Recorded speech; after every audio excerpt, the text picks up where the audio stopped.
ठीक आहे, चालू करू आपण आता. बघा, कालचा क्वेश्चन काय होता? मला क्वेश्चन सांगा फक्त.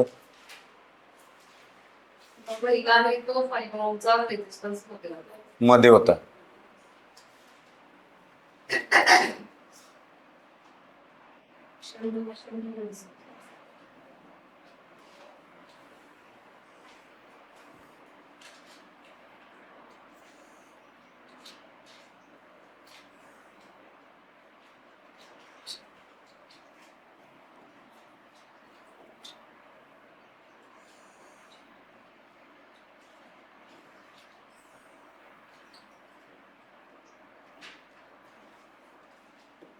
हा असा होता, बरोबर.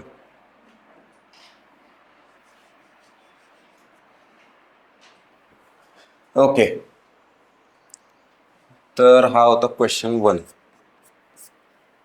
आलं का याचा आन्सर? हे किती होतं? 5 Ω.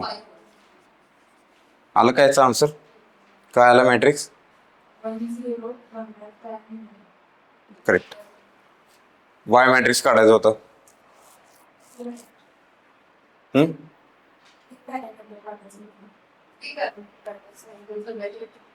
टी सांगितले होते काय? बरं, ठीक आहे. Okay okay. बघा, बरोबर. T parameters.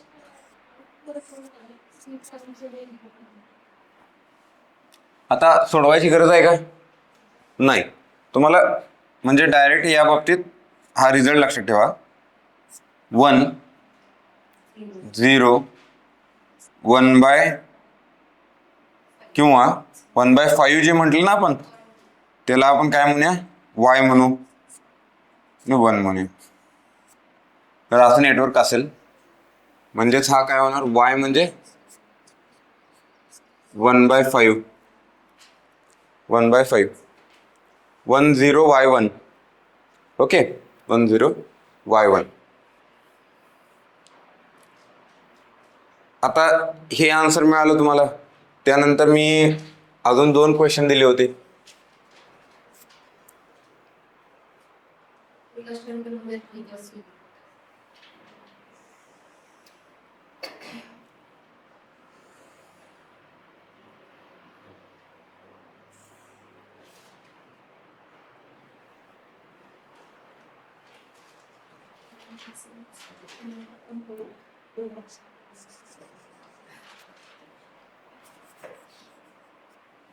ओके, हे असं दिलं होतं.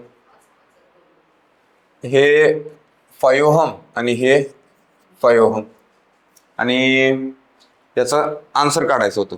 ठीक आहे. आता इक्वेशन थ्रू सॉल्व्ह करून द्यायला पाहिजे काय? आलं याचा आन्सर? इक्वेशन ना आलंय. बरं, ठीक आहे. हां,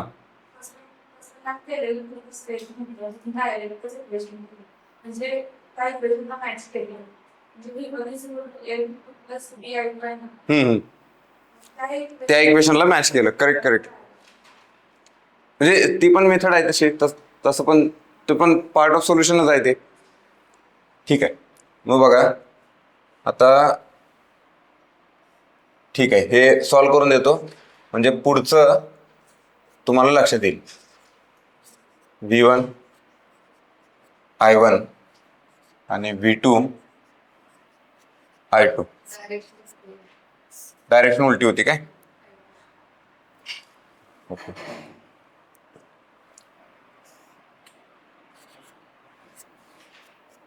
I2. बघा, प्रॉब्लेम आला असा, सगळ्यात पहिले इक्वेशन्स लिहायचे. विदाउट इक्वेशन्स काहीही कळत नाही आपल्याला. मग V1 is equal to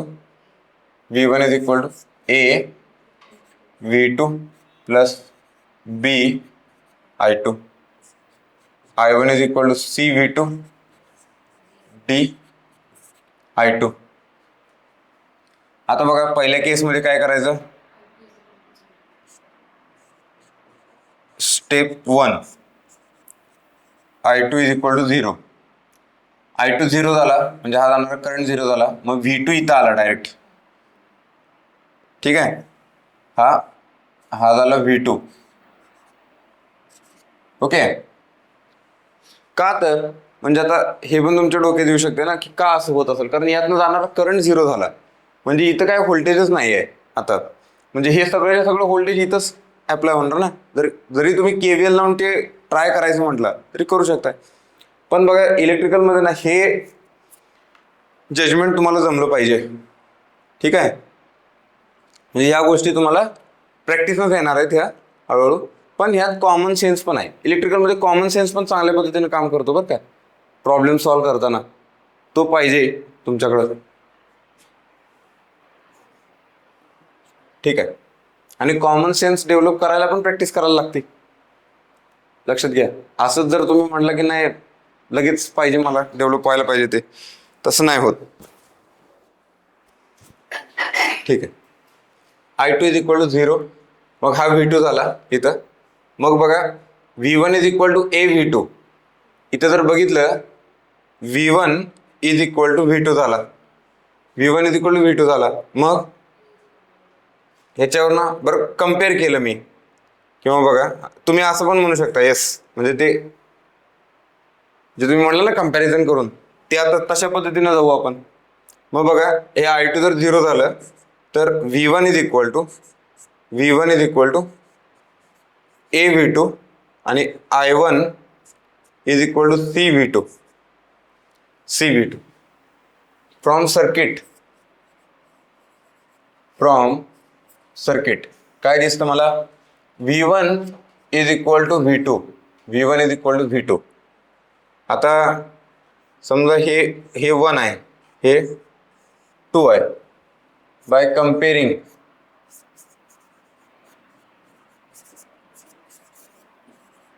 with 1, A is equal to 1. मग आणि ह्याच कंडिशनवरून आपल्याला अजून काय मिळतं? C मिळतो.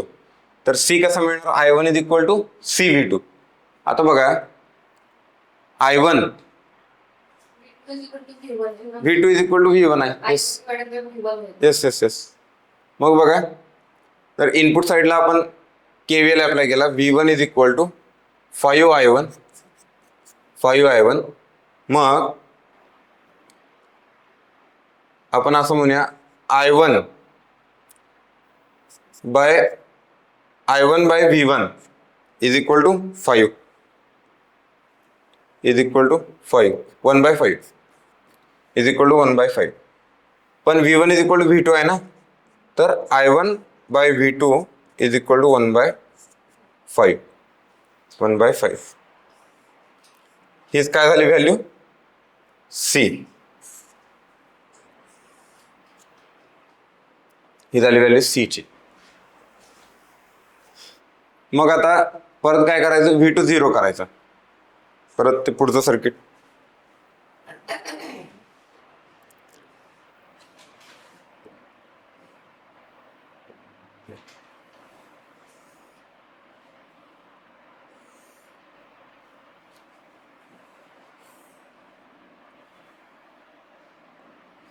तुम्हाला काय काय गोष्टी मी आधी शिकवल्यात, पण त्या गोष्टींचा वापर करून हा प्रॉब्लेम अजून सोपा झाला असता.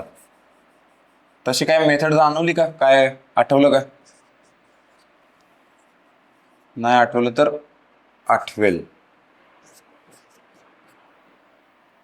एक्झाममध्ये आपल्या कॉम्पिटेटिव्ह एक्झामला एवढं करायची गरज नसते. कॉम्पिटेटिव्ह एक्झामला क्वेश्चन पण असे विचारले जाते जिथं त्याचा सिम्प्लिफाईड आन्सर किंवा त्याचा शॉर्टेस्ट पाथ तिथं अवेलेबल आहे सॉल्व्ह करायचं. ठीक आहे, म्हणजे इझी सोल्युशन्स पॉसिबल आहे अशा पद्धतीचे क्वेश्चन फ्रेम केले जातात बरं का एक्झामला. मग आता काय करायचं आहे आपल्याला? बघा परत आता इथं पेज चेंज झाले ना, माझ्या सवयी बघा काय आहेत, म्हणजे ते माझ्याकडनं शिका. तशा पेज चेंज झाले. आता प्रॅक्टिस करताना तुम्ही पण असंच करायचं. परत इक्वेशन्स लिहायचे. जितक्या वेळेला तुम्ही इक्वेशन्स लिहाल ना, त्या इक्वेशन्सची फॅमिलियर व्हाल तितकं चांगलं आहे. V1 is equal to AV2 plus BI2. I1 is equal to CV2 plus DI2. ठीक आहे. मग आता काय करायचंय, V2 is equal to 0. V2 0 म्हणजे हा काय केला मी, शॉर्ट केला, हा शॉर्ट केला. ठीक आहे. V2 is equal to 0. मग काय काढायचंय मला, V2 0 झालं तर मला मिळणार काय काय बघा, V1 is equal to BI2 आणि I1 is equal to DI2. आता एक गोष्ट लक्षात ठेवा, ही सेकंड केस आहे ना, म्हणजे स्टेप टू आहे. स्टेप 2 च्या कंडिशन्स 1 मध्ये वापरायचे नाहीत, 1 च्या कंडिशन्स 2 मध्ये वापरायचे नाहीत. आता 1 मध्ये V1 आणि V2 सेम आलतं, टी इथं वापरायला नाही जायचं. ज्यावेळी प्रॉब्लेम कॉम्प्लिकेटेड होतात ना, त्यावेळी तुमच्याकडनं ह्या चुका होतात. मी परत सांगायला लागलो, तुमच्याकडनं ह्या चुका होतात एक्झामला. स्टेप 1 मधल्या ज्या कंडिशन्स आल्यात त्या तुम्ही स्टेप 2 मध्ये वापरताय आणि प्रॉब्लेमचा आन्सर सॉल्व्ह करायचा प्रयत्न करताय, आन्सर आणायचा प्रयत्न करताय. तसं नाही करायचं, लक्षात घ्या. ठीक आहे. मग V2 0 झालं म्हणजेच V1 आणि V2 इथं सेम नाहीत, नाहीतर ते तुम्ही तसं कराल आणि इथं त्याचं काय तर आन्सर काढायचा प्रयत्न कराल. तसं नाही. V1 आणि I2 मधलं रिलेशन पाहिजे मला. हा कसं काढायचं आता V1 आणि I2 मधलं रिलेशन, कसं काढणार सांगा. V1 आणि I2 मधलं रिलेशन कसं काढणार,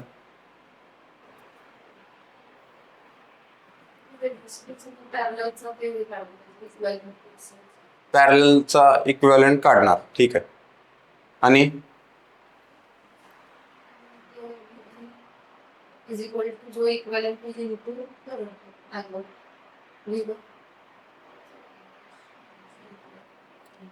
बर जरा बघा बरं व्यवस्थित काय लक्षात येते. करंट डिव्हिजन मला सांगा, हे V1 मधले म्हणजे इथलं व्होल्टेज आहे, हे V1 आहे. V1 by 0 divided by 5 is equal to I2. By nodal analysis किंवा by KCL, V1 minus 0 divided by 5 is equal to I2. ही स्टेप कळाली का. आता मी तुम्हाला म्हटलं, तुम्हाला शस्त्र दिलेले आहेत आधी, ही लढाई आहे, त्यात वापरायचे ते. KVL सांगितलाय, KCL सांगितलाय, nodal analysis, mesh analysis, theorems सांगितलेत. आता ते वापरायचे तिथं. मग बघा झालं, V1 आणि I2 मधलं रिलेशन मिळालं मला. मग बघा काय पाहिजे मला, V1 बाय I2 पाहिजे. V1 bye I2 is equal to 5. आलं का हे,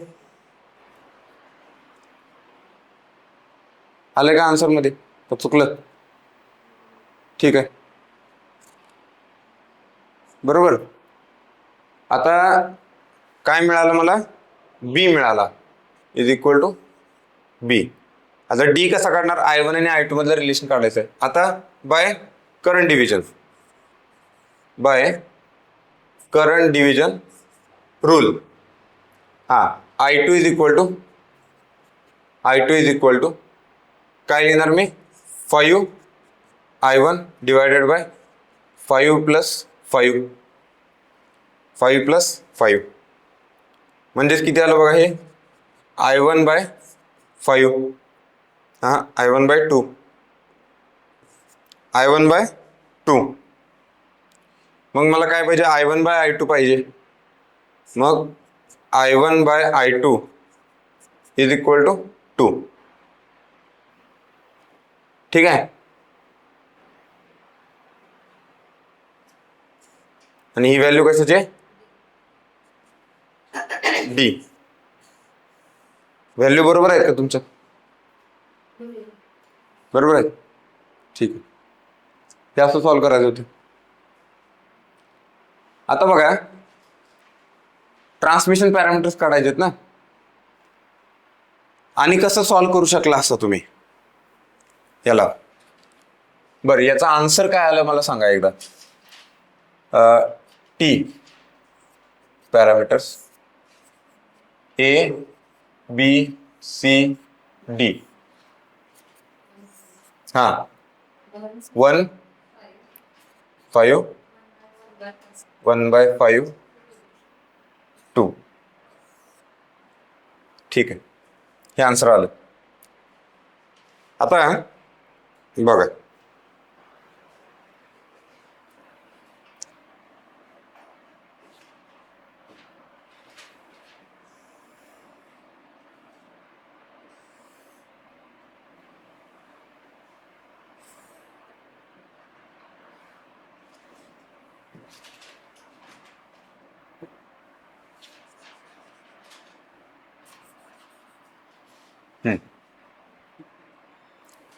हे 5 आहे, हे 5 ओहम ओहम. ठीक आहे, हे सर्किट आहे. असं मी तुम्हाला 2 गोष्टी शिकवल्यात. कुठलं, जर समजा हा असा असता फक्त 5, तर याचे टी पॅरामीटर्स काय आले असते? 1 5 0 1. बरोबर आहे. जर समजा हा 5 असा आहे, याचे पॅरामीटर्स काय आले असते? 1 0 1/5 1. बरोबर. हे सर्किट बघा, हे दोन्हीचं कॉम्बिनेशन आहे का? समजा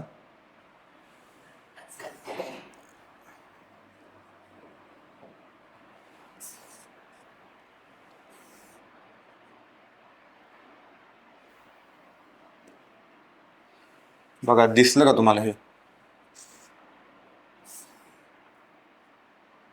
हे एक नेटवर्क आहे आणि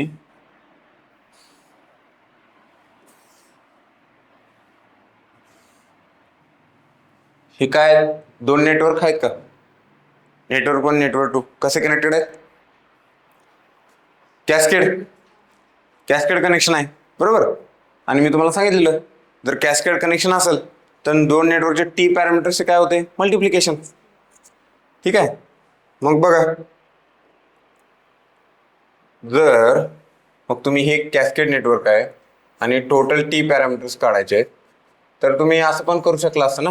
सिक्वेन्स बघा, 1 पहिला ही नेटवर्क आहे, मग ही नेटवर्क आहे, त्या सिक्वेन्सनं जायचं. म्हणजे पहिल्यांदा ही 1 0 1/5 1 आणि 1 5 0 1. बघा आता त्याचं 1 × 1 1 1 × 0 0, म्हणजे हे 1च झालं फक्त. ठीक आहे, मी असं लिहितो 1 + 0. त्यानंतर बघा 0 × 1 0 आणि 0 0 + 0. ठीक आहे. हा,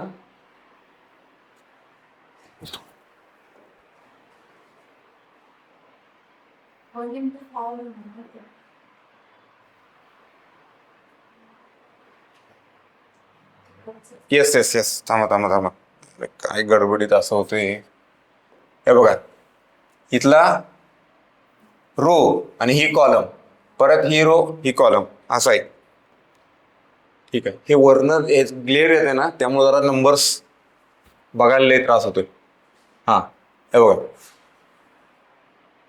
1 × 1 आणि 0 × 0. ठीक आहे. 1 × 5, येस 5 आणि 1 × 1 प्लस 0 × 1 0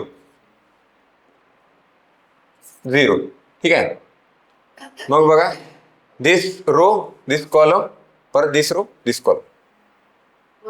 1/5 × 1 1/5 प्लस 0 आणि 1/5 × 5 1 1/5 × 5 म्हणजे 1. ठीक आहे. आणि 1 × 1 1. समजलं? हां, ते फक्त जरा काळजीपूर्वक करा. 1 5 1/5 आणि 2. मग एक्झामला काय करायचं, एवढंच करायचं. हे तुम्हाला लक्षात आलं पाहिजे. असं नेटवर्क आहे तर.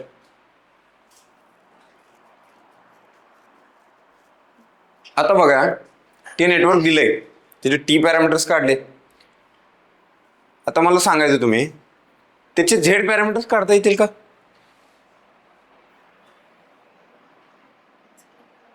बघून सांगा, बघून डायरेक्ट बघून सांगायचं आन्सर. आता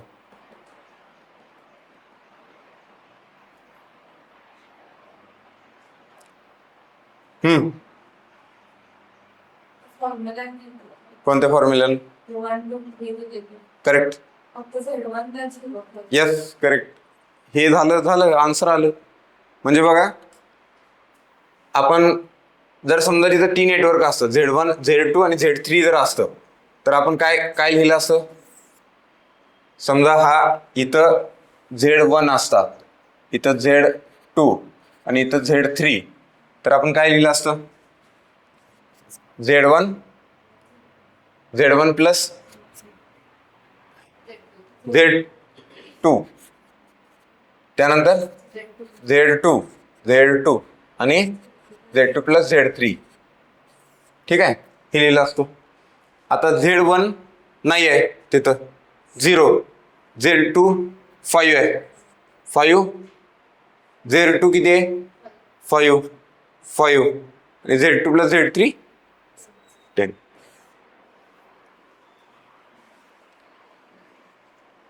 ओके. मग एक्झामला ना तुम्हाला हे क्वेश्चन असतात असे, ह्या टाईपचे. लक्षात घ्या, एक्झामला हे विचारणार आहे. क्लिअर झालं इथपर्यंत? आता हे झेड पॅरामीटर्स याच्यातनं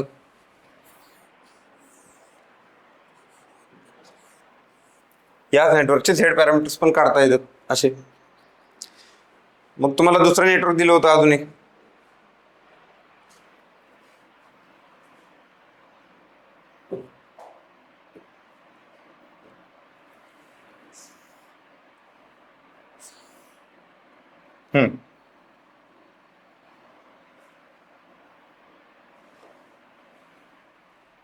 हा इथं दिला होता ना आता. हा,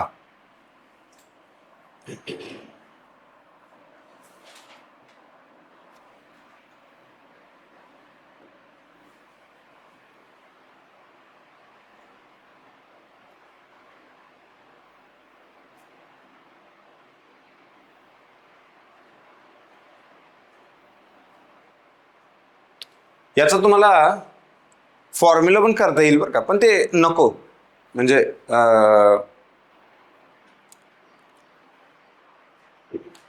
फॉर्म्युला पण करता येईल तुम्हाला, ट्राय करा फक्त घरी. ठीक आहे. 10y1 ना, आणि 1z01. ठीक आहे. y आणि z तसेच ठेवा आणि त्याचा फॉर्म्युला एक फायनल इथं तुम्हाला मिळेल. प्रॅक्टिस म्हणून करा घरी, त्याचा उपयोग आहे पुढे बरं का. पॉवर सिस्टम मध्ये त्याचा रेफरन्स आहे या गोष्टीचा. ओके.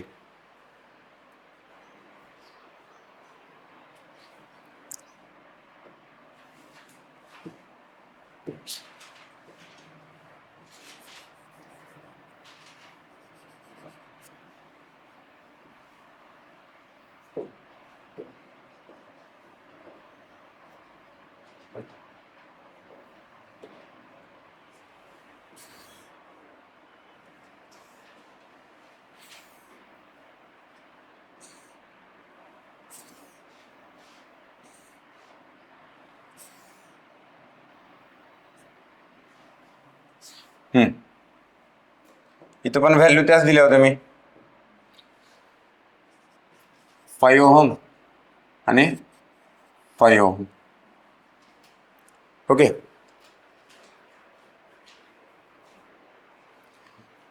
आता बघा याचे काय येतात. 1501 करेक्ट. आणि याचे काय येतात 10 1/5 1. आता टोटल टी पॅरामीटर्स त्याचा प्रोडक्ट मग बघा काय येणार. येस तर 1 आणि 5 म्हणजे इथं 1 + 1 आला. ठीक आहे. 0 5 म्हणजे तसं लिहूया काय 0 + 5 त्यानंतर 0 1/5 आणि त्यानंतर 0 + 1. ठीक आहे. 2 5 1/5 1. दोन्हीमध्ये काय फरक आहे बघा. हे शिफ्ट झालं ना. ओके.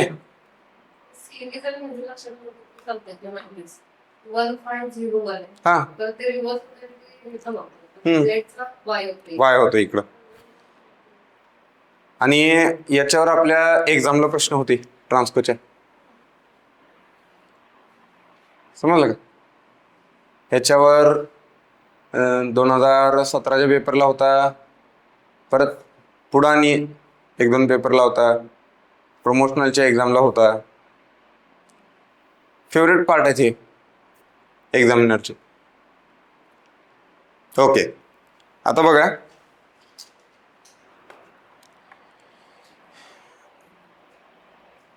कळाली इथपर्यंत. आन्सर आले होते नाही सोडवलं नाही. ठीक आहे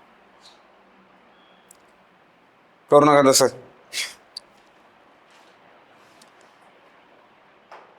आता बघा कुठला कधी आहे सोमवारपासून झालं की आज शुक्रवार. क्वेश्चन बँक दिली असेल नाही.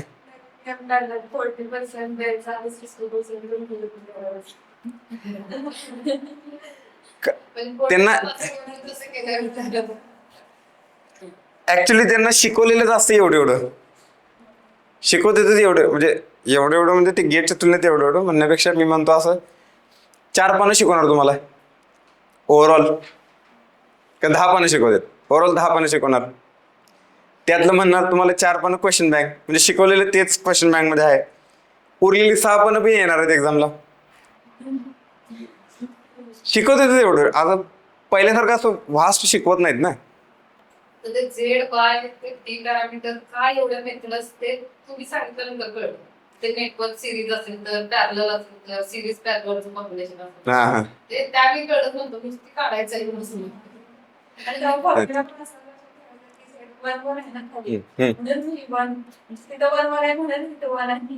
छान छान.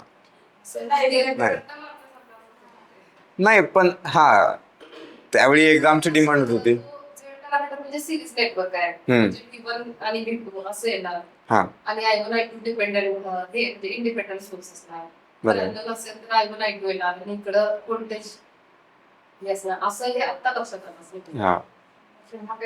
अजून अजून लय मजा आहे पुढे. अजून हळूहळू गोष्टी रे. आता तर आपण बेसिक शिकायला लागलोय. तुम्हाला अजून मजा येईल पुढं ज्यावेळी नाही. हा आता तसं म्हणलं पण इंजिनिअरिंगचा स्टडी बघा असा आहे ना की मी नॉर्मली सगळ्यांना सांगतो. आता ठीक आहे आपण सगळ्यांचंच दुखणं होतं ते म्हणजे कॉलेजमध्ये.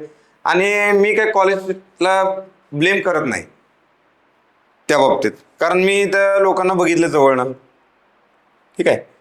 कसं असते त्यांना शिकवण्यापेक्षा बाकीचीच कामं जास्त दिलेली असतात. तो ते स्टुडंटना फोन करा ते असाइनमेंट द्या हे करा ते करा. मग मेन फोकस स्टुडंटवर देता येत नाही. ही त्यांची बाजू आहे बरं का. कधी पण कुठल्या पण कन्क्लुजनला पोहोचताना ना दोन्ही साईडच्या बाजू ऐकणं हे फार गरजेचं असते. म्हणजे लक्षात घ्या म्हणजे हे मॅच्युअरपणाचं लक्षण आहे. कधी पण तुमचे डिसिजन्स तयार करताना किंवा एखादं ओपिनियन तयार करताना वन साइडेड ओपिनियन कधी तयार करायचं नाही. म्हणजे आपण कॉलेजना ब्लेम करणं एका साईडनं सोपं आहे ना, की ठीक शिकवलं नाही, पण त्यांची बाजू अशी आहे की त्यांना तेवढा पुरेसा वेळ देत नव्हता. म्हणजे आता शिक्षक आहेत तर शिक्षकांना फक्त शिकवायचं काम दिलं पाहिजे ना, तुम्ही द्या तसं, बघा फायदा होतोय. ही पहिली बाजू. दुसरी बाजू अशी आहे की प्रोफेशनल एज्युकेशनमध्ये स्टुडंटच्या मागं लागणं हे त्यांचं काम नाही. हे लक्षात ठेवा बरं का. प्रोफेशनल एज्युकेशनमध्ये तुम्ही आता हे जे शिक्षण घ्यायला लागला, म्हणजे आता तुम्ही कॉलेज गोईंग स्टुडंट आहे, तुमच्यासाठी सांगतो, आणि जे आपण असे पुढे आलेलो आहे त्यांच्या एक मनाला समाधान मिळत म्हणून की बाबा दोष त्यांचा नव्हता, दोष कुठेतर स्टुडंट कम्युनिटीचा होता त्यामध्ये, तर हे पण लक्षात येईल आणि आपण समाधानी होतो ना पुढं. नाही बाबा ठीक आहे, ते चुका आपल्याकडनं पण होत्या, त्यांच्याकडनं पण होत्या, पण आपल्याकडनं पण होत्या, आणि दोन्ही बॅलन्स झालं की माणूस शांत राहतो. समजलं का? नाहीतर मग कुठंच बसतोय ना माणूस, दोष त्यांचाच होता, दोष त्यांचाच होता, बघा माझं नुकसान केलं, माझ्या आयुष्याचं नुकसान केलं, तसं नाही. तर दुसरी बाजू काय होती त्यांची, एक तर प्रोफेशनल एज्युकेशनमध्ये त्यांची जबाबदारी नाही आहे, ठीक आहे, की तुम्हाला त्यांनी येऊन शिकवावं, स्पून फिडिंग करावं, ही त्यांची जबाबदारी नाही. 12वी पर्यंत, 10वी पर्यंत, मी इव्हन ते पण म्हणतो 10वी पर्यंत ठीक आहे की शिक्षकांची जबाबदारी, बाबा शिक्षकांनी पोरांना केसाला धरून आणले, बस इथं शिक, आता माझ्याकडनं शिकायचं आहे तुला, काठी हातात घेतल्या, पण ते पण आता गव्हर्नमेंटनं बंद केले आता. ओके, पण 11वी 12वी किंवा त्याच्या पुढं पण आपलं प्रोफेशनल एज्युकेशन, इंजिनिअरिंगचं, शिक्षकांची जबाबदारी नाही. तुम्ही शिक्षकांच्या मागं लागायचं आहे. म्हणजे तुम्ही ज्यावेळी तुमच्या मित्रांमध्ये ज्यावेळी बोलाल तर एक मॅच्युअरपणानं बोलाल, ह्या गोष्टी समजल्यावर वन साइडेड बोलणार नाही. समजा इंटरव्ह्यूला गेला, इंटरव्ह्यूला असे काहीतरी क्वेश्चन्स आले तर त्यावेळी पण तुम्ही मॅच्युअरपणाचं हे बोलणं बोलाल, असं वन साइडेड बोलायचं नाही कधी. नाही दोष सिस्टमचाच आहे, दोष एज्युकेशन सिस्टमचाच आहे, शिक्षकांचाच आहे, कॉलेजचाच आहे, असं नाही. तिथं सांगायचं हा दोष आमचा पण आहे, आमचा पण म्हणजे माझा म्हणायचं नाही, तिथं आमचा म्हणजे पूर्ण स्टुडंट कम्युनिटीचा आहे. की तुमची जबाबदारी आहे, तुम्ही जाऊन शिक्षकांच्या मागं लागायचं, सर हे शिकवा, हे पाहिजे आम्हाला, ही माहिती पाहिजे मला, ठीक आहे. आता असं कल्चर बघा, हे मोठमोठे कॉलेजेस असतात ना, IIT NIT मध्ये, तिथं असं कल्चर असते. आता तुम्ही कॉम्पिटिशन त्या लोकांना द्याल ना. हे बघा, तुमचं कॉम्पिटिशन, तर तुम्ही एका खोरड्यात आहे, तुम्ही त्या कॉलेजमध्ये तिथं कॉम्पिटिशन लढून काय करणार आहे, ठीक आहे. तुम्हाला जॉब मिळाला तर एक तिथं त्या कॉम्पिटिशनमुळे 1-2 लाखाचा 3 लाखाचा जॉब मिळेल, वर्षाचं पेमेंट बरं का, वर्षाचं. आणि जर समजा तुम्हाला बाहेर कॉम्पिटिशन द्यायचं आहे, MNCच्या रिक्रुटमेंटमध्ये द्यायचं आहे किंवा मोठ्या एक्झाममध्ये द्यायचं आहे, तिथं जर तुमचं जनरल कॉम्पिटिशन आहे ना, सगळीच तिथं आहेत, IIT NIT मधली पोरं आहेत, मोठ्या मोठ्या कॉलेजेसमधली, VGTI, COEP, परत हे वालचंदसारखी, तर तिथं करणारी पाहिजे, स्वतः पोरांकडे ड्राईव्ह पाहिजे तो, की शिक्षकांकडे जायचं, स्वतः शिकायचं, स्वतः डाऊट विचारायचे. नाही सर हे मला डाऊट आहे, हे तुम्ही शिकवा, हा पॉईंट शिकायचा आहे मला. बाकीच्या कॉलेजेसमध्ये, म्हणजे ह्या मोठमोठ्या कॉलेजेसमध्ये स्टुडंट करतात असं बरं का. त्यांना पहिला ती काय करतात, ती लोकच पण स्मार्ट असतात, पहिला त्या शिक्षकांना अनालाइज करतात ती, बाबा ह्यांची डिग्री काय आहे, हे काय आहेत, कुठलं ह्यांचं म्हणजे एज्युकेशन, ह्यांनी कुठल्या फील्डमध्ये जास्त घेतलेलं आहे, एक्सपिरियन्स कुठल्या फील्डचा जास्त आहे, त्यातलं कंटिन्युअसली हॅमरिंग असतं, कंटिन्युअसली डाऊट विचारतात, पिडून काढतात ते शिक्षकांना. तसं आपल्या इथे नाही ना. तुम्ही फक्त खापर शिक्षकांच्या माथी फोडताय इथल्या लोकल कॉलेजेसमध्ये, म्हणतो की दोष शिक्षकांचा दोष, पण पोरच अवेलेबल नसेल, पोरं कॉलेजला येत नाहीत. बरं ठीक आहे, तुम्ही कॉलेजला जात नाही, इट्स ओके, ते पण मांडलं, त्याच्यापेक्षा जास्त प्रोडक्टिव्ह बाहेर काय करताय, त्याच्यापेक्षा जास्त प्रोडक्टिव्ह करा बघा. आणि प्रोफेशनल एज्युकेशनमध्ये ना तुम्हाला ह्या गोष्टी तुमचं स्वतः माहीत असणं गरजेचं आहे, तुम्ही स्वतः माहिती करून घेणं गरजेचं आहे.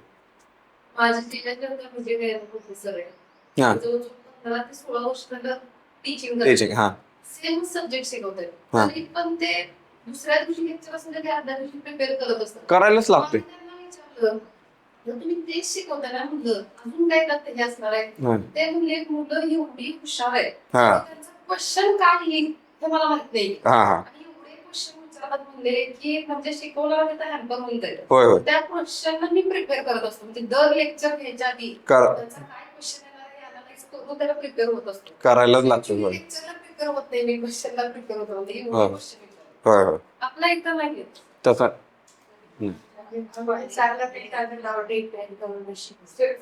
म्हणजे आता शिक्षकाचं म्हणजे महिला तसं मॅडम मशीन शिकवतात म्हणजे काय पाठांतर करतात एखाद्या मशीनचं वर्किंग कसं आहे ते मॅडम पाठ करणार नसेल आम्ही एखादा डाऊट विचारले मॅडम 2 दिवस मॅडम थांबा म्हणजे आधी मी बघतो मग तुम्हाला सांगतो आणि मग 2 दिवसांनी जेंडर न्यूट्रल बोला हो. हे रेकॉर्डिंग आहे बघ, हे रेकॉर्डिंग आहे चुकून कुठं तर. नाही काय काय गोष्टी कट होत नाहीत. नाही ठीक आहे असं.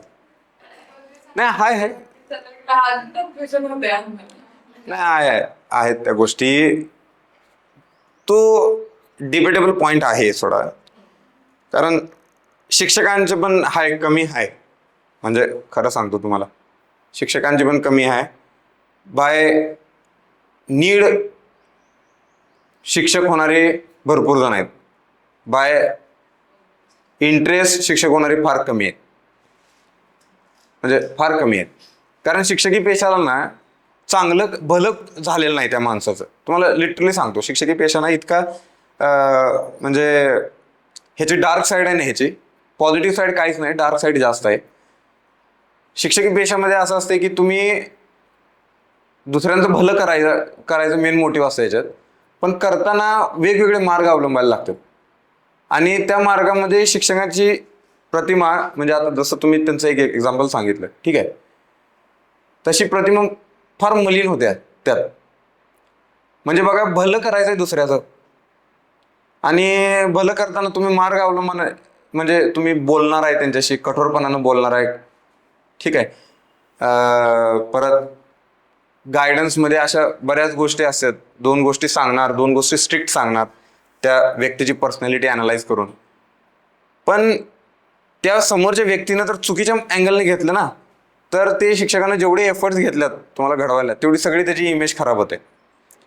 मग त्याच्यामुळे ना नॉर्मली जी एक्सपिरियन्स लोक आहेत ना ते ह्यात पडत नाहीत. ते म्हणतात माझं काम काय, मला पैसा पगार कशाचा मिळणार आहे, ते मिळाला बस, हे तुमच्यासमोर उभारण्याचा 2 शब्द बोलण्याचा पगार मिळणार आहे, ह्याच्यापेक्षा जास्त एक्सपेक्ट करत नाहीत. ठीक आहे. म्हणजे समजून घ्या त्यांचं काय असेल की पगार कशाचा मिळतो त्यांना आणि काय काय ठिकाणी मिळत पण नाही. हे पण सांगतो तुम्हाला, महिन्याचा महिना पगार पण मिळत नाही. ओके. आणि तुम्हाला काय घडवायचं त्यांना त्यांची फॅमिली आहे ना पाठीमागं, फॅमिली चालवायची आहे. फॅमिली चालवायला त्यांच्या फॅमिलीकडे पहिला ते बघणार का तुमच्याकडे बघणार ते. समजते मी काय म्हणतो ते. तुम्हाला घडवायला त्यांना जास्त एफर्ट घ्यायला लागतील, जास्त अभ्यास करायला लागेल. अभ्यास करायला लागेल म्हणजे वेळ द्यायला लागेल. ओके. मग त्यांनी काय म्हणतात की ठीक आहे बाबा मी माझ्या फॅमिलीला म्हणजे पैसे तर देऊ शकत नाही, किमान माझा घरी आलेला वेळ तर देतो, हसत खेळत घालवतो. पैसे तर तेवढे मिळणार मला, किमान वेळ तर घालवतो. प्रिपरेशन जाऊ दे मोरते तिकडे दुसऱ्या दिवशीची, ते तिथं वाचूनच सांगू आपण. समजते का मी काय म्हणतो ते. ही त्यांची बाजू पण आहे. ठीक आहे. हे अशा बऱ्याच गोष्टी आहेत. आणि एका साईडनं ब्लेम करणं फार सोपं असते. आपली सिस्टम तेवढी नाही. मी सांगतो ज्या दिवशी शिक्षकाला पगार चालू होईल की नाही, कॉलेजच्या शिक्षकांना 1-1 लाख 1.5 लाख पगार चालू होईल आणि मॅनेजमेंट ज्यावेळी त्यांच्याकडनं हे आउटपुट विचारलं, मी तुला 1 लाख रुपये पगार देतोय, म्हणजे सॉरी मी तुम्हाला 1 लाख रुपये पगार देतोय, मॅनेजमेंट ज्यावेळी विचारलं शिक्षकांना मला किती स्टुडंट तुम्ही घडवले किंवा किती स्टुडंटना तुम्ही ह्या एक्झामला बसवायला मोटिवेट केलं, किती कसं शिकवलं, ह्याचं मला आउटपुट द्या. त्यावेळी बघा चेंजेस दिसायला चालू होतील. मॅनेजमेंट विचारत नाही हे. दुसरी गोष्ट स्टुडंट त्या लेवलची येत नाहीत. समजा आता गेटची एक्झाम आहे, ही गेटची एक्झाम आहे, ह्याला काय डिमांड आहे, सिलेबस वास्ट आहे, बेसिक्स तुम्हाला माहीत पाहिजे ही डिमांड आहे याची.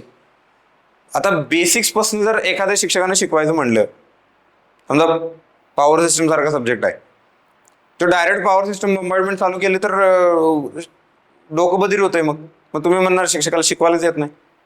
पण तिथं स्वतःचा दोष बघत नाही कोण की बेसिक्स क्लिअर नाहीत आमचे. आता पॉवर सिस्टममध्ये हे डायरेक्ट आहेत, असं हे डायरेक्ट आणि त्याचे इक्वेशन्स आहेत. मी तुम्हाला म्हटलं ना 1z01 10y1 ह्याचं मल्टिप्लिकेशन केलं की काय आन्सर येते बघा. डायरेक्ट पॉवर सिस्टममध्ये ते आन्सर आहे. आता तुम्ही म्हणणार हे आलं कुठनं, समजते का. पण तुम्हाला याचा अभ्यास पाहिजे, तुम्हाला माहित पाहिजे ही टी पॅरामीटर्सचं रिलेशन आहे, 2 नेटवर्क कॅस्केडमध्ये कनेक्टेड आहेत, म्हणजे त्याचं मल्टिप्लिकेशन होऊन ते फायनल आलंय, हे त्यावेळी तुम्हाला कळलं पाहिजे. डायरेक्ट आन्सर आहे पॉवर सिस्टममध्ये. हे आहे म्हणजे इथं कॅपॅसिटर लिहिलेला आहे, इथं तिथं पॉवर सिस्टममध्ये, इथे इंडक्टर आहे, आणि हा रिसिव्हिंग एंड कॅपॅसिटर मॉडेल आहे. पहिलं जे काढलं होतं तिथं इनपुट साईडला रेजिस्टर होता ना, ते सेंडिंग एंड कॅपॅसिटर मॉडेल आहे. पाय नेटवर्क आहे, टी नेटवर्क आहे. ह्या अशा गोष्टी आहेत तिथं. आणि हे डायरेक्ट ज्यावेळी तुमच्या समोर येतं ना ते, मग त्यावेळी तुमची पण रिस्पॉन्सिबिलिटी आहे ना की थोडंसं तुम्ही पण करावं म्हणून. कारण शिक्षक 1 तासात किती शिकवणार, 1 तासात काय सांगणार. ठीक आहे, असू दे, त्या गोष्टी आहेत. म्हणून तुम्ही इथं आला ना, मी तुम्हाला कधी सुद्धा 1 साइडेड बनवणार नाही. म्हणजे त्याला म्हणायचं, आता शिक्षकाची ही एक रिस्पॉन्सिबिलिटी आहे, तुम्हाला सांगतो. तुमचं विचाराचा स्तर थोडासा वाढला ना माझ्याकडे येऊन, मी म्हणतो मी जिंकलो, माझी एवढीच अपेक्षा आहे बस. माझं बोलणं ऐकून तुम्ही जर बॅलन्स शिकला, बॅलन्स व्हायला, की 1 साइडेड नाही आहे ते दोन्हीकडं कमी आहेत. ज्यावेळी आता तुम्ही तुमच्या शिक्षकांचा एक दोष सांगितला, समजा तुमच्यातले स्टुडंट जर एवढे सिरियस आले, तिथं सिरियस ॲस्पायरंट आले की नाही मला शिकायचं आहे मॅडम, हेच सांगा उत्तर, 2-4 क्वेश्चन विचारा त्यांना, पिडतील त्या, दुसऱ्या दिवशी अभ्यास करून येतील परत. ह्या गोष्टी आहेत ना. पण तुम्ही किती विचारताय?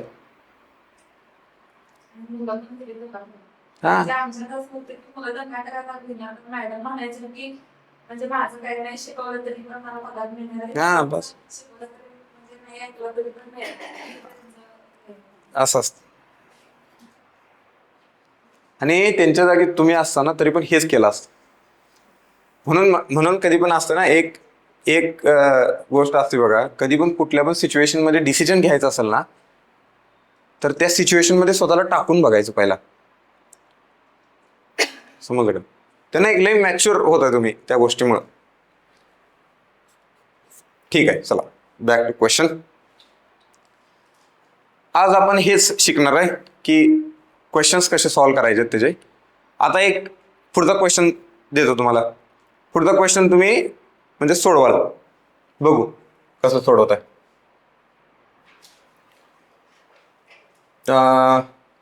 बघा, गेट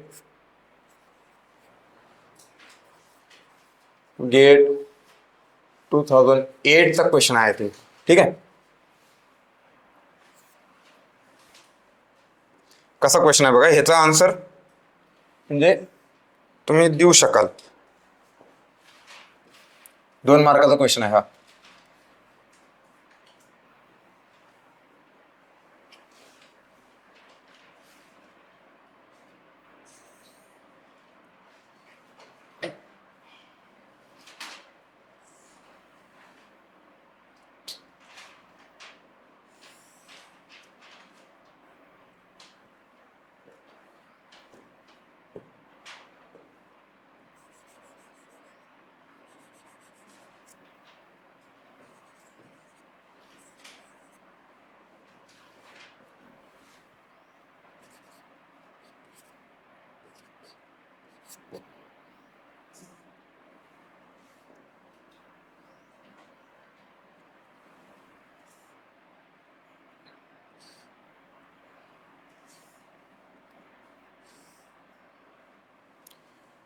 कुठल्या पण एक्झामची प्रिपरेशन करा, काय कुठल्याही, तुम्हाला एक्झाममध्ये सक्सेस मिळवायला ना तुमचा बॅलन्स थॉट प्रोसेस असणं फार गरजेचे असते. बॅलन्स म्हणजे कधी सुद्धा पोलराइज्ड व्हायचं नाही, म्हणजे एक्स्ट्रीमिटीजला जायचं नाही कधी सुद्धा. पोलराइज्ड म्हणजे कुठल्याही गोष्टीत तुमचं जर ओपिनियन 1 साइडेड आलं, तुम्ही दुसरी साईड न जाणून घेता तुम्ही 1 साइडेड ओपिनियन दिलं, तर त्याला म्हणायचं पोलराइज्ड ओपिनियन. एका साईडचाच तुम्ही बोलायला लागलाय. कुठलीही एक्झाम सांगतो तुम्ही, किंवा इव्हन लाईफमध्ये तुमच्या आयुष्यात, ज्यावेळी तुम्ही बोथ साईडचा विचार करताय, नॉन पोलर बनताय तुम्ही, त्यावेळी बघा तुम्हाला इतकं मेंटॅलिटी आपली सुधारते ना, इतकं बॅलन्स विचार करायला शिकतो. फोकस एवढा भारी होतोय, इमोशन्स जे येतात ना आत ना, त्याच्यावर कंट्रोल इतका चांगला येतो ना, म्हणजे एकदम असं शांत बनतो माणूस.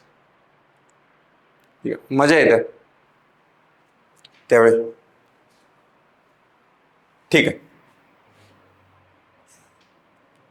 आता बघा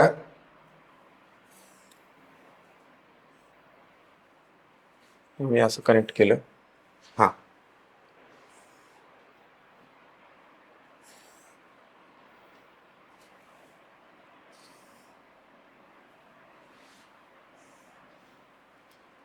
ओके.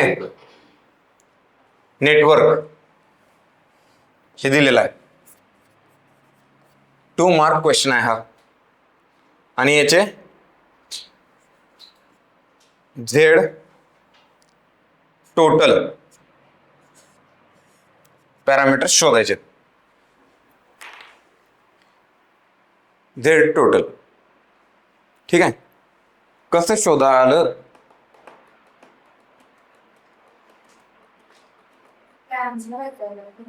कशाचं आन्सर नाही आहे ते, नेटवर्क जोडलेलं आहे ते. 2 नेटवर्क आहेत, हे नेटवर्क 1 आहे, हे नेटवर्क 2 आहे, हे जोडलेलं आहे.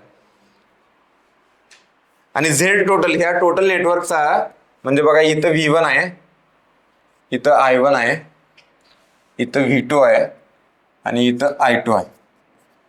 ठीक आहे. आणि ह्याचा आन्सर तुम्ही सांगायचा आहे.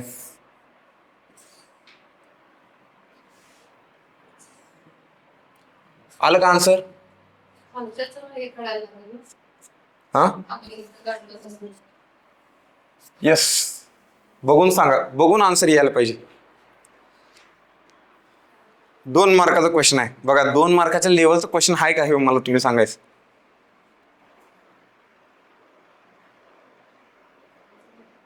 कसं सोडवायचं? आणि हा आपल्या एक्झामला पण येऊ शकतो बरं का. आपल्या एक्झामला पण, आपले पण म्हणजे MSCBच्या पण एक्झाम तिथं 2.2 मार्काला एक क्वेश्चन असतो, त्यामुळे पॉसिबिलिटी आहे तिकडचा 2 मार्काचा क्वेश्चन इकडे येऊ शकतोय.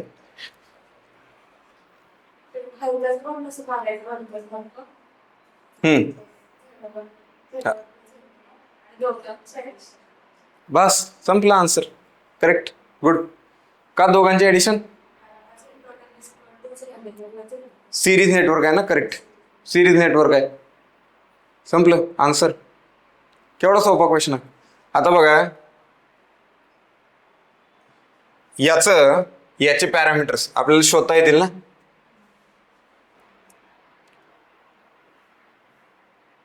बघून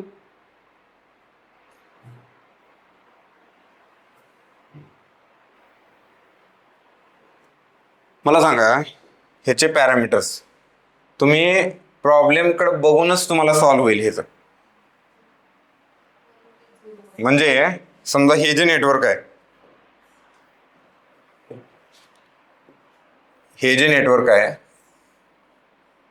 ह्या नेटवर्कचे पॅरामीटर्स काय येतील? याला मी म्हणतो A, याला म्हणूया B, आणि B मॅट्रिक्स काय येईल सांगा बरं बघून पटदिशी. 5 2 2 2, करेक्ट. कळालं कसं आलं ते? कळालं नाही? नाही कळालं? बघा, उशिरा आला ना तुम्ही. हा,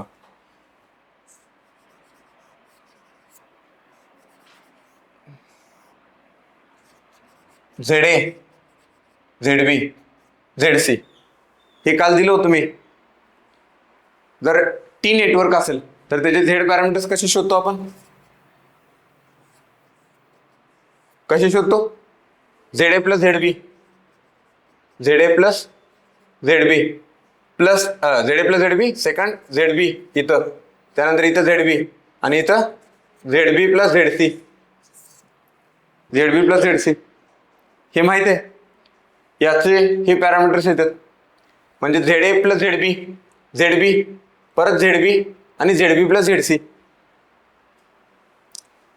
इथं इथला जो रेजिस्टर आहे ना तो 0 आहे.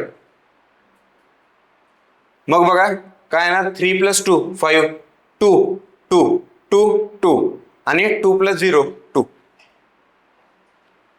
हा मिळाला बी मॅट्रिक्स आणि दोन सिरीज मध्ये कनेक्ट आहेत, दोघांचे ऍडिशन सरळ सरळ.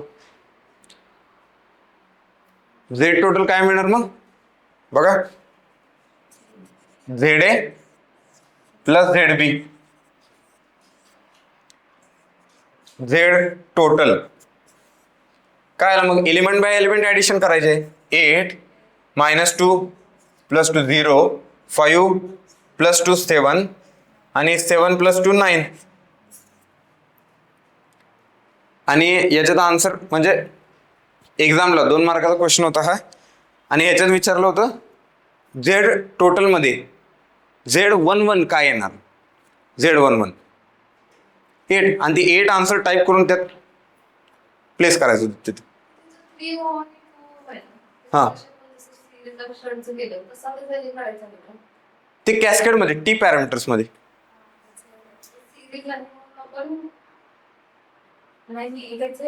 झेड पॅरामीटर्स काढायचे ना आपल्याला. टी मध्ये टी पॅरामीटर्स मध्ये तुम्ही हे शोधला आणि हे ओव्हर शोधला आणि 2 नेटवर्क दिसले कॅस्केड मध्ये कनेक्ट आहेत. मग कॅस्केड कनेक्शन जर आलं तर तुम्ही टी पॅरामीटर्स शोधू शकता त्याच्यातनं इझिली, कारण ते मल्टिप्लिकेशन आहे 2 मॅट्रिक्सचं. पण इथं झेड पॅरामीटर्स आहेत ना, हे झेड पॅरामीटर्स मध्ये तुम्हाला हे माहित आहे, समजलं.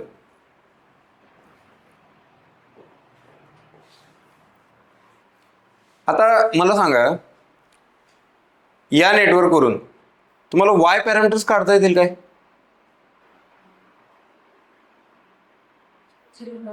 Direct inverse. बर, हा प्रॉब्लेम होता, हा नाही, कुठला घेतला आपण, ठीक आहे. बर, बघा तुमचे नजर तयार व्हायला पाहिजे, फक्त एकदा ती नजर तयार झाली ना,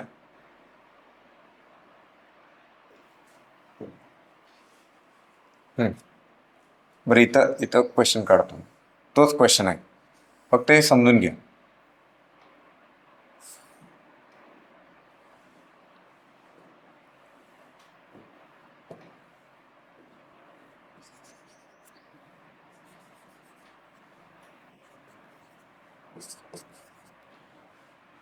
असं नेटवर्क दिलंय आणि मी तुम्हाला म्हणले याचे वाय पॅरामीटर्स काढायचे आहेत. कसे? करेक्ट. हा करेक्ट, समजलं का तुम्हाला? कारण आपण काय शिकलोय, समजा नेटवर्क जर असं असतं,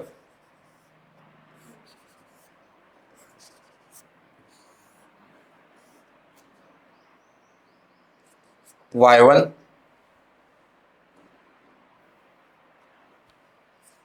Y1 Y2 Y3, ठीक आहे. नेटवर्क जर असं असेल तर याचे वाय पॅरामीटर्स काढायला शिकलो ना आपण. Y1 + Y2 - Y2 - Y2 Y2 + Y3 हे शिकलोय आपण. मग त्या नेटवर्कवरून हे नेटवर्क काढता येईल तुम्हाला, कारण इथलं काय असणार, 0, वायची व्हॅल्यू 0 झालं.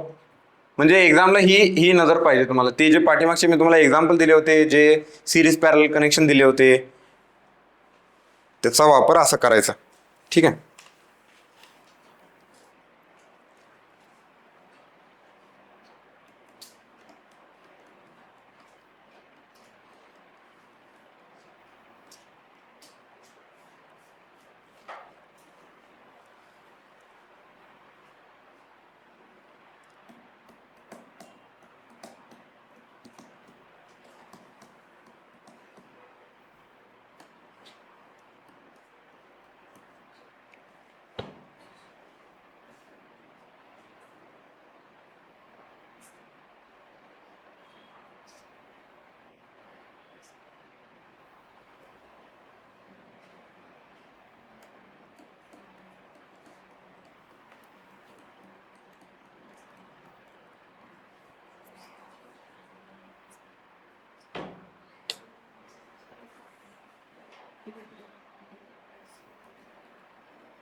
आता बघा अजून एक क्वेश्चन बघू आपण यानंतर.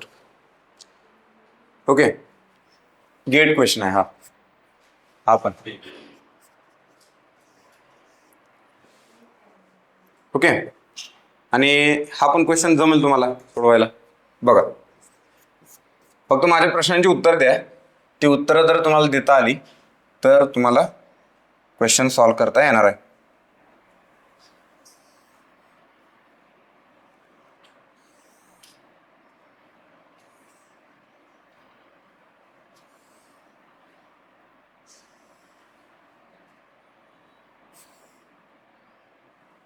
Okay,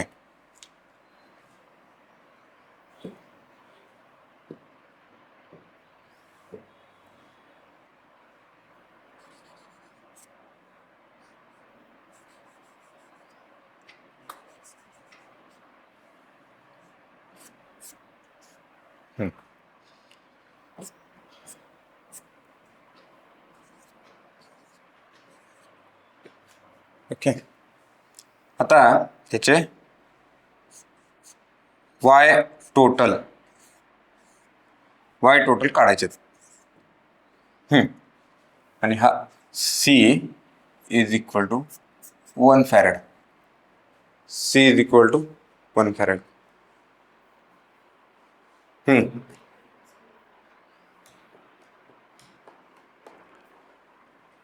C is equal to 1 farad.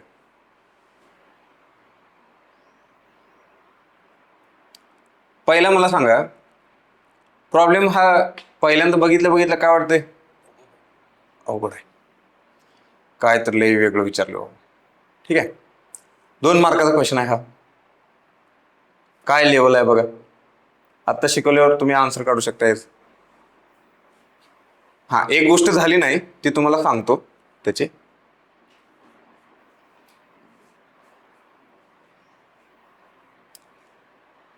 आता वर जो बरं ठीक आहे, काय विचारले पहिला? वाय पॅरामीटर्स विचारले. दिलेलं नेटवर्क तुम्हाला 2 नेटवर्क मध्ये रिझॉल्व्ह करता येईल काय? नाही दिसलं तर बघा दाखवतो तुम्हाला, म्हणजे दिसेल आता.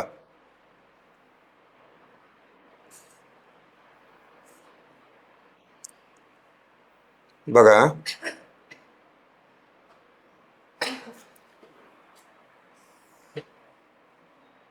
हे एक नेटवर्क आहे आणि हे एक नेटवर्क आहे. हे 2 नेटवर्क कसे कनेक्टेड आहे? तो गुड. कसं तुम्ही ठरवलं?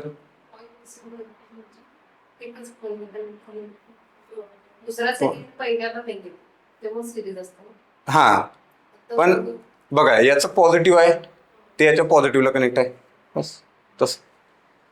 तुम्ही म्हणणार त्याचं निगेटिव्ह कुठं? निगेटिव्ह कॉमन आहे, निगेटिव्ह ग्राउंड असतं त्याचं. ठीक आहे, म्हणजे हे नेटवर्क कसं कनेक्टेड आहे? पॅरलल मध्ये, बस. आता वर कॅपॅसिटर दिलाय, त्याचं सांगतो तुम्हाला काय करायचं. तुम्हाला लक्षात घ्या, लॅपलास ट्रान्सफॉर्म आपल्याला हे शिकायचं आहे बरं का. लॅपलास ट्रान्सफॉर्म आपले नेटवर्क सुद्धा लॅपलास ट्रान्सफॉर्मचा वापर करून सॉल्व्ह करता येतात. ओके, मग बघा तिथं जो XL आहे, XL याला आपण लिहितो J⍵L. त्याला आपण लॅपलास डोमेन मध्ये SL असं लिहितो. लॅपलास डोमेन मध्ये SL असं लिहितो. आणि XC म्हणजे 1/J⍵C याला आपण 1/SC असं लिहितो. 1/SC. ठीक आहे,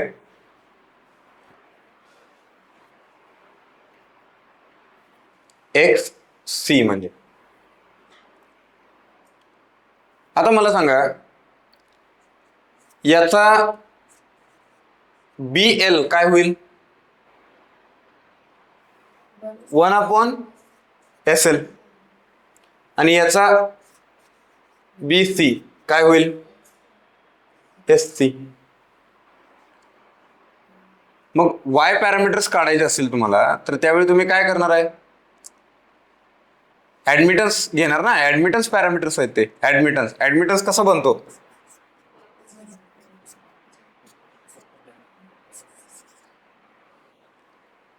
असं बनतो ना, म्हणजे ऍडमिटन्स पॅरामीटर्स मध्ये इथं बी येतोय म्हणजे त्याची ऍडिशन आहे.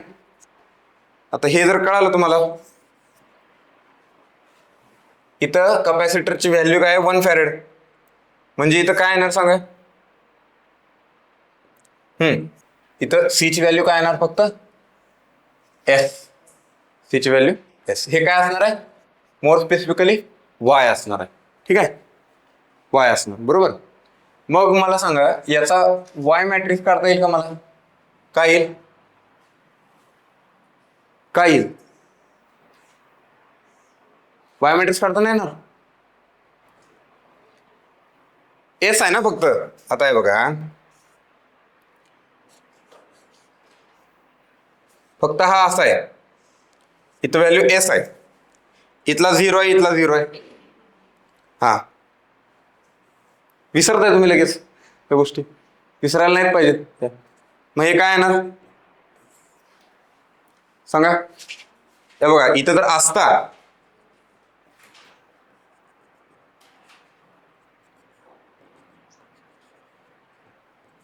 इथे जर असता तर याची आणि याची बेरीज झाली असते ना, म्हणजे 0 + एस, एस परत मायनस एस परत मायनस एस, आणि ह्या दोघांची बेरीज एस. हा झाला मॅट्रिक्स, हा झाला वाय. म्हणजे काय लिहितो तुम्ही? y1 म्हणू याला. हा y2 काढायचा आहे आपल्याला. हा काय झाला? S minus S minus S minus S S. हा एक झाला. हा कसा काढायचा? त्याच्या आधी झेड काढायचा. त्याच्या आधी काय करायचं? झेड 2 काय येणार? 1 2 2 1. हा सॉरी, उलट झालं नाही काय? 2 1 2 2 1 1 2. करेक्ट, 2 1 1 2. आता याचा इन्व्हर्स घ्यायचा आहे, झेडचा इन्व्हर्स. म्हणजे बघा, झेड काय आला? 2 1 1 2. हा, y is equal to Z inverse. y is equal to Z inverse. Z inverse काढायची प्रोसेस माहिती आहे काय असते? डिटर्मिनंट. हा, पुढं हा कोफॅक्टर मॅट्रिक्स म्हणायचं त्याला. ठीक, yes, cofactor of Z divided by determinant of Z. Cofactor म्हणायचं त्याला, सॉरी चुकला तुम्ही पण, मी पण चुकलो. Adjoint of Z, adjoint matrix काढायचा असतो. Adjoint of Z divided by determinant of Z, divided by determinant of Z. आणि ऍडजॉइंट मॅट्रिक्स कसं काढतो आपण? कोफॅक्टर मॅट्रिक्स काढायचा आणि त्याचा रोचा कॉलम करायचा, कॉलमचा रो करायचा. ठीक आहे, adjoint of Z divided by determinant of Z. आता बघा, फायनल जर त्याचं काढायचं म्हटलं आपण तर आता ठीक आहे, कसं असतं बघा, आता ते त्याचं डिटेलमध्ये गेलो. हाय की तेच तेच तिथपर्यंतच पोहोचतोय आपण बघा, ते शॉर्टकट पर्यंतच पोहोचतोय. आता आता आपण मॅथ्स शिकायला लागलो. समजा इथं हा 1 1 हे एलिमेंट असेल, एलिमेंटची नावं आहेत ही A11 A12 A21 A22. ठीक आहे, आणि हे कसं असतं? Cofactor of A11 is equal to -1 raise to 1 + 1. आणि रिमेनिंग मॅट्रिक्स म्हणजे जर हा एलिमेंट काढायचा असेल मला, तर हा कॉलम हा रो सोडायचा, दुसरा एलिमेंट लिहायचा, हा 2 फक्त. हे असं मग -1 रेज टू 2 ते येतं 2. म्हणजे A11 काय आला? फक्त 2. समजलं? त्यानंतर बघा, A12 तो काय येतोय -1 रेस टू 1 + 2 म्हणजे इथं मायनस येतं साईन बरं का, लक्षात घ्या. आणि रिमेनिंग मॅट्रिक्स म्हणजे 1 म्हणजे हा आला -1. तसंच A21 हा पण आला -1. A22 हा आला 2. मग हा मॅट्रिक्स काय झाला कोफॅक्टर मॅट्रिक्स 2 -1 -1 2. आता याचाच ऍडजॉइंट म्हणजे रोचा कॉलमचा रो करायचा. हा आला कोफॅक्टर मॅट्रिक्स. ठीक आहे, कोफॅक्टर मॅट्रिक्सचा तुम्हाला ऍडजॉइंट मॅट्रिक्स काढायचा असेल हा तर याचा रो कॉलम मध्ये चेंज करायचा 2 -1 -1 2 हा सेमच राहिला. Divided by determinant of Z काय आहे बघा 2 × 2 4 4 - 1 3 4 - 1 3. ठीक आहे, झाले हे. मग जर तुम्ही वाय मॅट्रिक्स काढायचं म्हटलं तर हे काय असतं 1/3 2 -1 -1 2. आता ते तुम्ही शॉर्टकट म्हणताय ना ते शॉर्टकट आहे, दिसला तुम्हाला शॉर्टकट. हे इंटरचेंज करायचे आणि ह्याचे साईन चेंज करायचे. ठीक आहे, हा. मग हा काय येतो 2/3 -1/3 -1/3 आणि 2/3. हा झाला Y matrix. More specifically Y2 Y1 काढला मग अशी मी दोघांचे ऍडिशन. समजलं. आणि गेटचा क्वेश्चन आहे हा, म्हणजे फार सोपा आहे, मला हे सांगायचं तुम्हाला, फार सोपा क्वेश्चन आहे.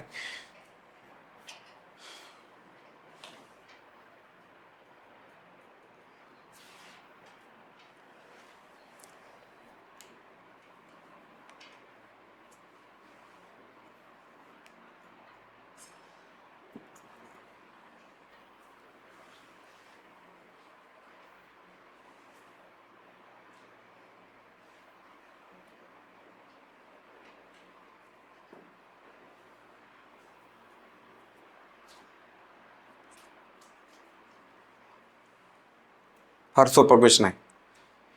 आणि हा Y2 मिळाला मला. मग बघा Y टोटल हा काय होणार आहे Y1 + Y2, कारण नेटवर्क आहे पॅरलल मध्ये. पॅरलल मध्ये नेटवर्क असतील तर त्यांचे ऍडमिटन्सेसची ऍडिशन करणं फार सोपं जाते. मग इथं Y1 काय मिळालं पहिला मला S - S प्लस 2/3 -1/3 -1/3 2/3. यांची ऍडिशन केली तर आन्सर काय येतं बघा 2/3 + S. आता मोर स्पेसिफिकली बरं का तुम्हाला एक गोष्ट सांगतो. ठीक आहे, सोपीच गोष्ट आहे, मग काय एवढं हे नाही. पण लक्षात ठेवा मॅट्रिक्स मध्ये सिक्वेन्स चेंज नाही करायचं कधी. ही एक सवय लावा बरं का. आन्सर चेंज नाही होणार, ऍडिशन सबट्रॅक्शन मध्ये आन्सर नाही चेंज होत. तुम्ही उलटं फुलटं करा काय चालतंय, पण जिथं मल्टिप्लिकेशन आहे ना तिथं फार गरजेचं आहे ते. त्याला आपण काय म्हणतो कम्युलेटिव्ह प्रॉपर्टी. ठीक आहे, म्हणजे इंटरचेंज नाही करत. Matrix multiplication is not कम्युलेटिव्ह.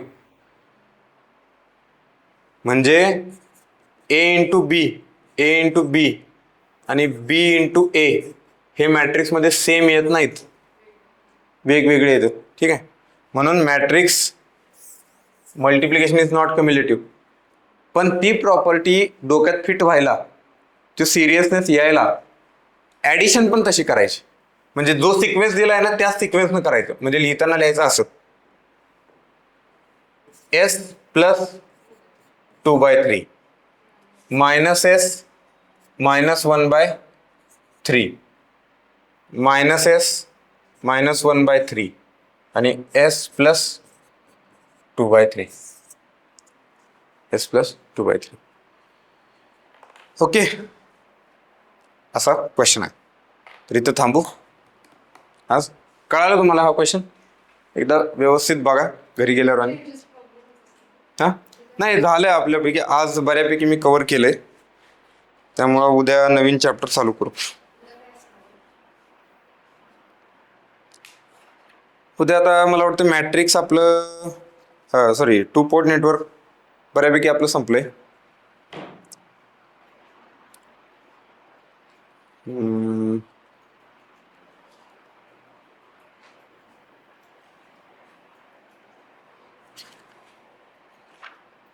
काय राहिलं आता सिलेबसमध्ये बघूया की आपण. त्यानंतर अजून एक क्वेश्चन होता, गेट क्वेश्चन आहे तो क्वेश्चन, गेट क्वेश्चन. त्याचा आन्सर सोपा आहे, हे बघा.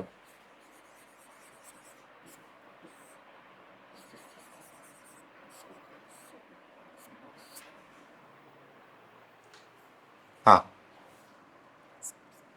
N1 आणि N2 असं दिलं होतं. V1 I1 आणि V2 I2.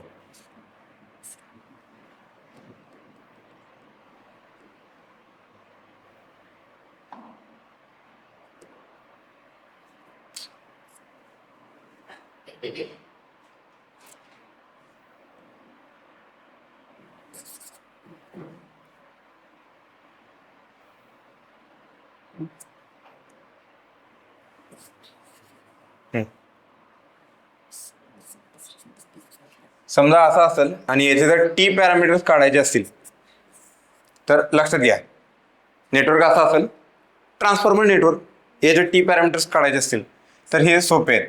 N1/N2 0 0 आणि N2/N1 N2/N1 हे जे टी पॅरामीटर्स आहेत, हे एवढं असं लक्षात ठेवा. हा आलेला एक्झामला आलेला क्वेश्चन आहे, ठीक आहे, गेटचा क्वेश्चन आहे हा. आता हे कसं आलं, हिंट देतो मी, hint. V1/V2 is equal to N1/N2 आणि इज इक्वल टू I2/I1. संपलं, यातच उत्तर आहे. घरी गेल्यावर होमवर्क काय करायचं, टी पॅरामीटरचे इक्वेशन्स लिहायचे आणि त्या इक्वेशन्स मधनं ह्याचं काय करून ह्या मॅट्रिक्स पर्यंत पोहोचू शकतोय का आपण, हे तुम्ही बघायचं, हे सांगायचं मला, ठीक आहे. प्रॅक्टिस म्हणून. Okay, homework.